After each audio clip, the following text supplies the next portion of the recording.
9-10 मुहर्रम की दरमियानी रात अमर बिन साद इमाम अली मकाम के खैमे में आया और आके कहने लगा, हुसैन बातें दो ही हैं, अब यजीद और उबैदुल्लाह इब्न ज़ियाद और दीगर कोई और बात सुनने को तैयार नहीं होते, दो ही बातें हैं, या आपको बैत करनी है या जंग करनी है।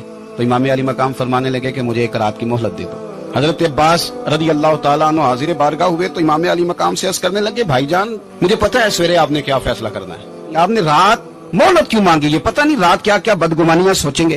तो इमाम हुसैन फरमाने लगे, अब्बास तेरा क्या ख्याल है, मैंने सोचने के लिए टाइम लिया है। कहा नहीं, मुझे कुछ भी नहीं करना, ना कुछ सोचना है, फैसला भी वही है जिसका तुझे पता है, लेकिन भाई ये आखिरी रात बची है, कल हुसैन दुनिया से जाएगा। दिल करता है कि आज की रात ना मैं रज रज के अपने रब को सजदे करूं, मैं जी भर के उसकी इबादत करूं, ये पेशानी उसके हुजूर नाज झुके।